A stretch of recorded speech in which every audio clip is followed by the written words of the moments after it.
Hey everyone, sorry about that. The countdown restarted for some reason, but welcome to the live stream here. I'm very excited to be here. This is going to be something I'm going to try and do regularly. Here on the channel, we're going to talk all about live streaming and videography and how you can use that to grow your business. That's what all the videos kind of have to do here. And I'm excited to dive in and talk to people directly. I'm going to be doing something similar to this every single week, where we can jump in, talk a little bit about live streaming, answer some questions. These are going to be a little more informal live streams. So the more you ask and the questions you bring up and comments you make, the more we're going to dive into specific topics that you're interested in. So I want to encourage anybody, if you're watching this, be sure to leave a comment below. I'm also testing out kind of a different setup here, kind of a new setup, doing things in a little bit different way, so I can talk to you a little bit more about that, get some of that dialed in, and teach you what I'm learning about live stream as I go and do a bunch of different live streams for different clients, for myself, for YouTube channels that I help run. So I'm very excited to have this platform where we can talk and be a little more informal and just answer some of your questions. I'm assuming I'm not going to get many questions today, so I'm also going to be talking about lighting for live videos. So again, be sure to just leave a comment if you have any questions along the way. Before we dive into lighting for your lives, I want to talk just a little bit about the channel, where things are at. Again, we're going to have several videos that are ready to go and working on and getting ready to go and release on the channel. I'm going to be taking you along on a few events as well. Have some events starting again, some fundraising events for some nonprofits, as well as just general in-person educational events that I'm going to be live streaming. That is really what got me into live streaming, is being able to take an in-person conference, an in-person event, somebody up on stage or at an expo or something like that, and bring it to the world by bringing it online, letting it reach more people. And it's been a rough 18 months. It's been a lot of not being able to do that. So I'm very excited because several different events lined up in the next few weeks or next few months, where I'm going to be able to jump back in and start doing that. And I plan to take you along with me. I'm going to start doing some vlogs and kind of break down a few things, what I'm learning, different ways we're approaching things with different businesses, with different types of events.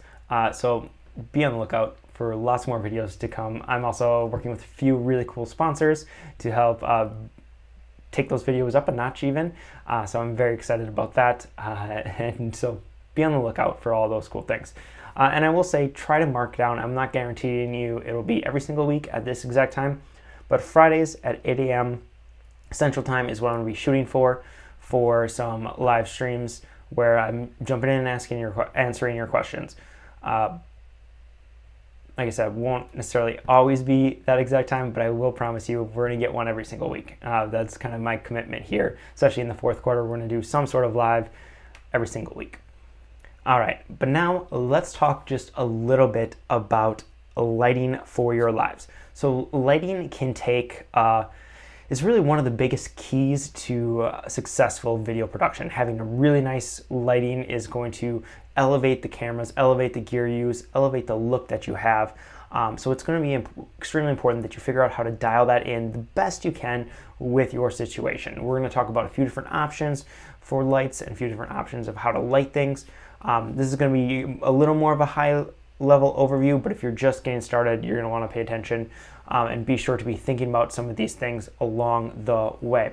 So the correct lighting is going to elevate even the most basic built into your laptop webcam to kind of that next level and make it look even more professional. And it can be one of the biggest differences in the gear, in the production that you're putting together. So let's talk a little bit about live video production and how you can do lighting. So if you have any special lighting questions, leave those in the comments. Again, any questions in general, leave those in the comments. But let's talk about first, I want to cover 5 different ways of lighting for your live videos. And kind of that broad sense, we'll talk about some gear as well, what types of lights to buy, and what I recommend. We'll talk about that as well. First thing I want to hit on is what's going to be available to all of us which is natural lighting. So natural light is actually a really great light. It can look really, really amazing, and it can be a great way, especially when you're just starting out. If you don't have the budget to buy separate lights or buy special lights, lighting with natural light can be a great way to get started. Couple key things to remember and to realize with natural light. First, you want to make sure that you are facing, like if you're in a room like I'm here, I would want to be facing the windows. So that the way I'm being lit from the front. I see so many Zoom meetings, so many live streams, so many Teams meetings where there's a big light source behind them. Doesn't matter what kind of light source, even if it's like necessarily a natural light, but you want to make sure your back is not to the window, because you're going to be underexposed. It's going to really mess up the exposure on your video. So you want to be sure to face the window when you're using natural light. The other thing to keep in mind is that natural light can be very variable. You know, you might get that time of day where it's super overcast and very well diffused, so the light can look amazing, or it could be like early sunrise, late sunset, and where it's super harsh light coming in, and casting all kinds of shadows, and just kind of really messing everything up.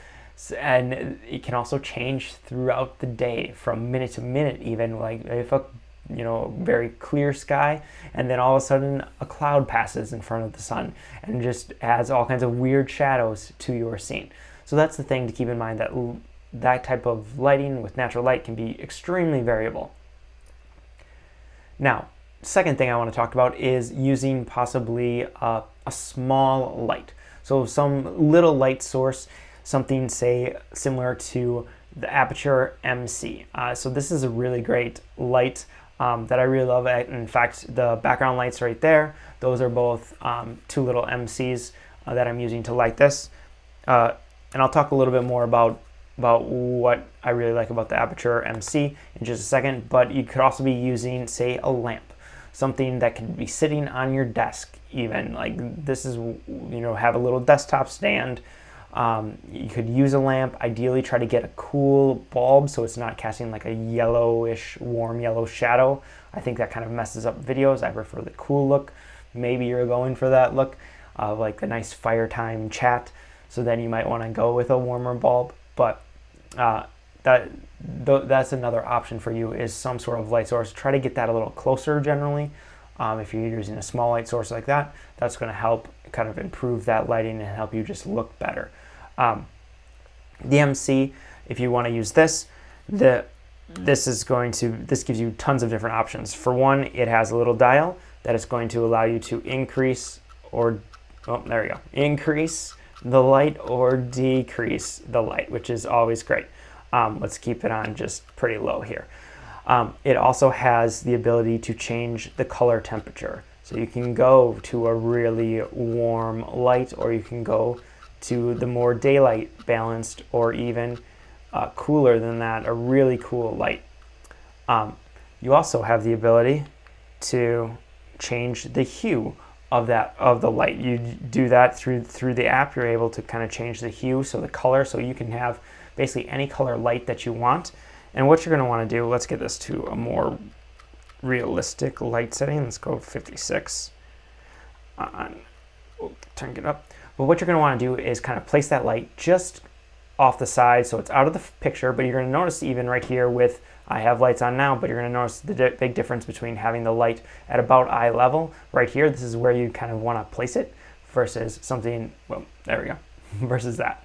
So let's go with the light, and you're going to notice I am about eye level, just outside the screen, even kind of at a 45-degree angle. I like to kind of do that. And we're going to even turn off, we have all the overhead lights on, but just even notice with overhead lights on, and then this right here, right off to the side, see how nicely lit that is? And then let's take that away. This is kind of what it would normally look out. Again, this is just with the room lights on, not with my other lights on. I just have the room lights on, and then just placing that one little light there is going to make a big difference in the picture quality. It's going to look significantly better. You're going to look significantly better. So I highly recommend at least getting one of these lights or something similar. This is oftentimes where people will talk about like getting a ring light. Personally, I tend to shy away from the ring lights. These can be still a great option though, if you're able to get them cheap, if you're able to find one, if you happen to like them. The reason I tend to shy away from the ring light is because it can give kind of a weird lighting shape, and I like to have lights that are very versatile. So like I can use these MCs as background lights. I can use them to light specific products if I'm doing a shot where maybe I'm like moving the light around the product or having it placed just off out of the field of view of the camera.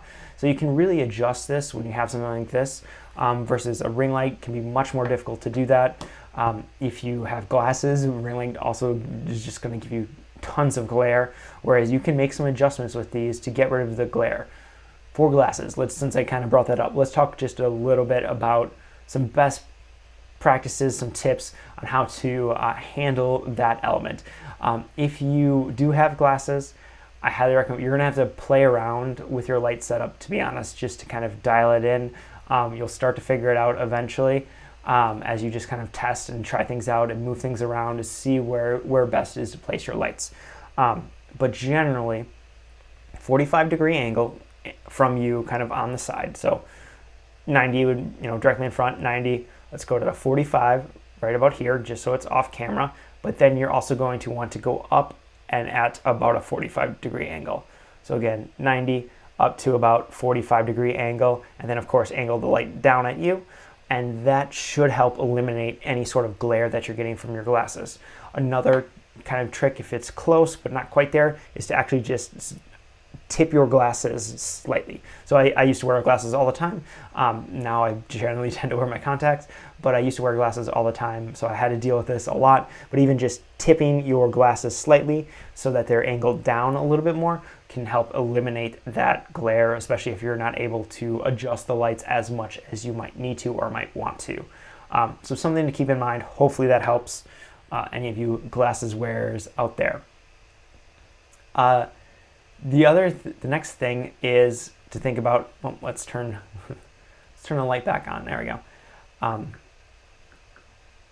The next kind of level of lighting is to actually think about just adding a single light source. So what you're going to notice here, all right, let's do this. And again, I'm kind of testing some things out here. Like I said, I'm mentioning doing a new little setup. So here is example, I am using a single light source right now. So that's kind of what I am using at this moment, is just that single light source. I specifically am using, this is the Aperture 120D. Here, I'm gonna even get up and we're gonna walk on over there and check it out. So this is the Aperture 120D. That's what I'm using for my light source right now today. This is by far my favorite light. I want to just show you. See, we're only sitting at 21% right there. That's kind of where that's sitting. But that is my favorite light, is that single light source from the 120D. I don't always necessarily use it as a single light source. Oops, sorry, there we go. Now we're switched back.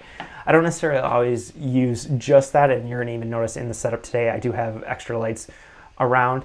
But having that single light source can work really well, especially for live video where you're just doing kind of this talking head directly to camera. Like, it can work really great for that specific thing.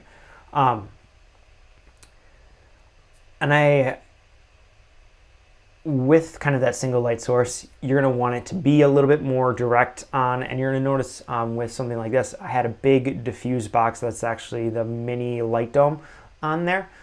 The more you can diffuse the light, generally the softer it's going to be, the less harsh shadows you're going to have. So I really recommend trying to do that. Another option, I'm just kind of giving you all the gear right away as we talk about some of this stuff, but another option, if you didn't want to go with the Aperture 120D, which is fairly expensive, I would recommend looking at Aperture's Amaran. You're gonna notice that I definitely like Aperture. I think they do a great job. They've made really high quality lights much more affordable for people like YouTubers, for people like us, for live streamers. They've made these lights a lot cheaper. Another really great company that does have a lot of excellent lighting options. I haven't used a ton of them. I've got to test some, but I don't have any here that I can really show you, is Elgato. They have several different lighting setups. recommend looking at them as a possible option as well. And they're made for streamers. Like the Elgato is a company that has a lot of really great products. We talk a lot about them on the channel here, some of their different products, but check out some of their lighting solutions. They have great options as well. My preference is to go with Aperture because it's much, I feel like they're more, I can use them for product shots, I can use them on client shoots. They're very durable, but Aperture also has the Amaran 100 and the Amaran 200D, I think. I forget the exact, but those are cheaper versions of the 120D, essentially. Cheaper, more studio versions. Like if you're not doing a lot of travel and client shoots, slightly less powerful, but will do a great job. And they're significantly cheaper. I would say the 100 is around $200-300 versus this one, you're just for the light, for the 120D, you're probably closer to $750-800. Don't quote me on those numbers. It's been a while since I've shopped them, but right around there. So with the single source light, you're going to get a little bit more of that flat light like this, like we have here. Like it's kind of direct, especially the way I have the setup here in the studio. It is direct on basically, so it is a much more flat light versus you do have the option, and even with a single source light, you could shift your light off to a 45-degree angle, get a little bit of that shadow, get a little bit of that Rembrandt triangle there, and make it look more dramatic, more documentary kind of style, like, you know, cinematic kind of style, and kind of those interview setups, which can work really well and look really awesome. So I would recommend experimenting with some of that. Figure out what kind of lighting setup do you like. You can adjust some of these things, try things out, try different things throughout the week, throughout your different streams. You know, one week try one lighting setup, the next week try a different one, and see which you end up liking the most. Let's move on from that single source light to a 2-light setup. This is actually what I'm running today, is much more close to that 2-light setup, specifically because I specifically would not recommend doing 2 lights out here. I would rather just have that single light source versus the 2 lights. That's definitely an option where you could have 2 lights at 45-degree. One could be a little bit brighter, be your key light. The other one could be a little darker and be your fill light, just to kind of add in a little bit, but it's still giving you kind of that shadow contrasty to your face. That's a nice look, but the way I would recommend using 2 light sources is to actually add in your single source, again, just like you would for your normal one, but also add in a hair light or some sort of background light to kind of separate you from the background. Right now, ideally, your hair light's coming kind of up from up above and giving a nice big glow on the top of your head. What you're gonna notice, what I have today, what I am running, I gotta find my mouse again. What I am actually running is a little light there on the floor. So that's on the floor behind me, kind of shooting up at my shoulders as I sit here in the chair here. I'll show you the view from here. No, I can't get to, but so the light's there, and that is where it's shooting up kind of at my shoulders into the camera. Sorry if that was a little crazy of a view, but that's kind of how I have this light set up. That's what I've been running here for any like Zoom meetings, things like that. I do a lot of those here in this room, and that's the light I've been running for a little while now. Still kind of playing around with some of the setup here in the studio. It's a small space, so I'm kind of tweaking it and trying to figure out the best look for it and what I exactly want to do. But that is what I would recommend considering when you're doing kind of that 2-light setup. Have your really nice light, and again, the one behind me, you notice, is definitely not like an Aperture one. It is, I think, a cheap, newer. I think I got a kit of 2 on Amazon for like $60. Has some slight diffusion, has the ability to dim, has the ability to change color temperature. I would recommend always trying to find that on your lights if you're able to, just because it gives you much more flexibility. I'm a big fan of actually saving up money for lighting. Lighting is something that you can easily take with you from camera to camera, from kit to kit, from location to location, and it can grow with you, and you can kind of have it for a long time.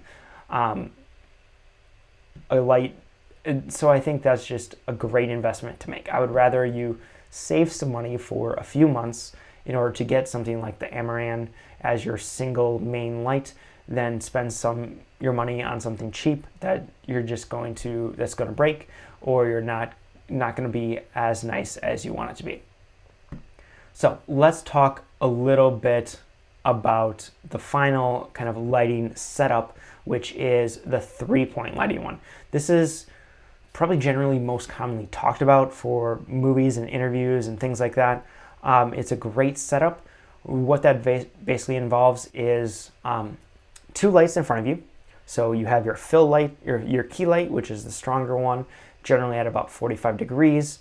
It's going to be a little bit brighter. You have your fill light, again, kind of filling in some of the shadows on the other side of your face. So you don't have crazy contrast where you have half your face not lit at all. You're able to fill in a little bit, still getting some of the shadows and a little bit more of that cinematic look that you would from kind of, it's a little bit more of that Rembrandt triangle cinematic look for like an interview setup. And then the third light is your hair light, like we mentioned before. That's kind of the general 3-light practice. Now, tons of variations, tons of different ways you can do that. I just wanted to give you kind of an overview of those things here. We talked a little bit about the different types of lights that I would recommend, but I also want to mention some accessories that I would recommend, especially if you're doing something like the Aperture 120D or even the Amaran or some other really nice lights. You're going to want to make sure you have some light stands or C-stands specifically. They're very versatile. If you've been watching kind of as we flip back and forth to the behind the scenes, I have my camera, teleprompter, a monitor, all of that light hooked onto one single C-stand. So it's kind of a very compact lighting setup, compact video setup that I can just leave set up, ready to go, jump in, run the live stream, jump on a YouTube meeting, a Zoom meeting, anything like that in a very quick, timely fashion. You're also going to want to consider getting some sandbags. That just helps with safety, especially if you're doing hair lights or other configurations where your light might not be directly above your light stand, your C-stand. You're going to want to make sure you have that anchored down well with some sandbags. So it's just a great thing to have on any sort of video production, any sort of studio setup, is to have some of those sandbags ready to go. And then I would definitely consider light domes and other diffusion elements to help create that soft light. That's really one of the big differences between something like that Aperture, like getting it to look really amazing, is by adding all of those diffusions and kind of softening the light versus just having that one super harsh light. I see so many people try to jump in and they think more light the better, in terms of like get it super bright, run it at 100%. That's a very rookie kind of early newbie mistake, one that I've definitely made a lot for way too long. But the better thing is to actually add in some diffusion, get it to be a soft light. It's going to look significantly better, and maybe crank it way down. You don't need it as harsh. You don't want to start adding in those glares. Turn it to the appropriate temperature so that it looks better. For me, learning lighting has been, well, for one, I still have not mastered it by any means, but it's been quite a big journey. So I would recommend you get started and just play around with it. The other thing to think about is background lighting, practicals, things like that. And really that's a great way to add extra interest to your set. That's kind of what I'm doing with those there. I actually have 2 of them. We have one right behind the books, one right behind the plants, and they're just these little MCs. I got a pack of 4 of them in a little travel case, and so I'm just using them to add that extra visual interest.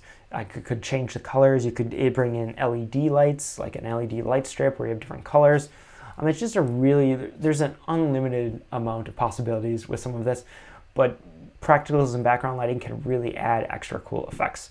And even if you're, say, sitting by a blank wall, a white wall, or some other like that, you could add a little color light pointing directly up at that wall to give a different feel, to give a different vibe to change things up a little bit and give some different contrasts and different colors.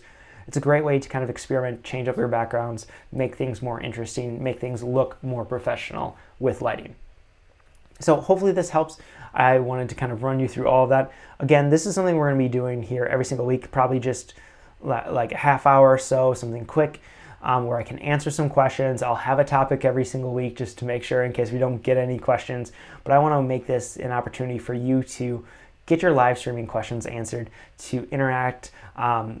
I want to hear from you. So if you've watched up until this point, be sure to subscribe, be sure to get the notification bell, and plan to see me every single week here on these live streams. Plan to join me for those. We're going to be talking much more about live streaming and all the different components of that. And be sure to be on the lookout here. Starting next week, I'm going to start filming some kind of behind the scenes, at-an events, vlog type of content where you get to see what the day-to-day job is like for a virtual event production person, where I'm traveling around and taking in-person events and bringing them online. And I want to bring you along on that journey and would love to hear from all of you. So until next time, I will see you in the next video.